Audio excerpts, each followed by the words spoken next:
I'm going to do 3 sections. I'll go slow. Okay, so over, over, over, add,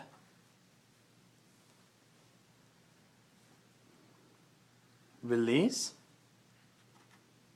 take,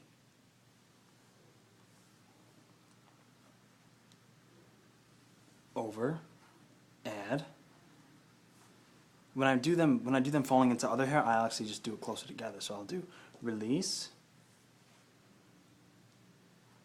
take,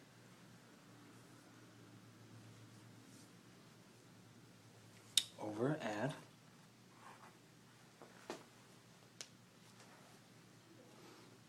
release, take, over, add.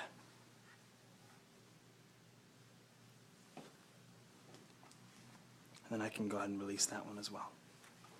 So that gives you a really cool, so that's a half up, half down braiding. And what I can do there, I can actually bring this to the back. Say if I have, I did on both sides.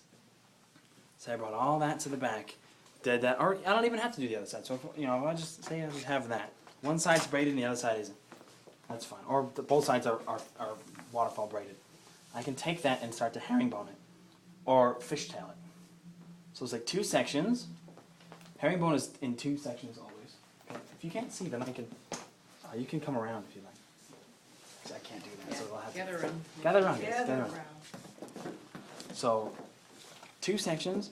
I never leave my hand. Unlike braiding, where I'm always having only one hand on the hair at a time. I never take my hands off the hair. So I'll take a small section from the back of one side and bring it to the other side. One section from the back. One side, bring it to the other side. Okay. So what I'm doing, this is basically 2-strand braiding. Make sure you keep it nice and tight. So I'm going to take 1 strand from the back, add it to the other side. Just a little bit nice and tight there. 1 strand from the back, add it to the other side. So you start to create Crisscross. a crisscross with your hair. 1 strand from the back, bring it to the other side.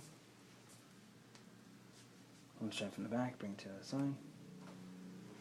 I haven't come up with a terminology for this one because the fishtail is a little bit different because it's 2 strands instead of 3. So we're not adding, we're just kind of shifting. So again, so here, and depending on how big you take your sections, depends on how detailed the fishtail is. So I'm taking fairly large sections so that when I do, when you see the detail, or you see it pretty clearly. But if you do, say if you want to take really, really small ones and have that, then you can make it really, really small and it's super detailed. Well, once you get to the end of it, it's Yeah. going to start going into smaller sections anyways because you're going to lose Right. a lot of your hair. Not necessarily. You'll have, Right. because actually you'll kind of have like, as I go, instead of trying to find sections, they're already starting to kind of appear on me already because they've already been taken. Right. So you're kind of just, then you're starting to get into a rhythm and everything just starts to kind of fall right into place. And as you get to the bottom, it might get a little smaller, but they kind of fall, depending on the layers of the woman's hair, yes. So they'll fall. Not necessarily on her, but Yeah, Right. it's pretty even all the way through. It's pretty even. So, like I took a little bit of a thicker section there. I would have wanted to keep that a little bit more uniform instead. But like, see, so now I can do this here, right? I can go ahead and elastic that off at the end there, and then I can take that and just make that super, super cute. You can even tuck it in, wrap it around something else, so you have that happening there. Is that cool? Does that make sense?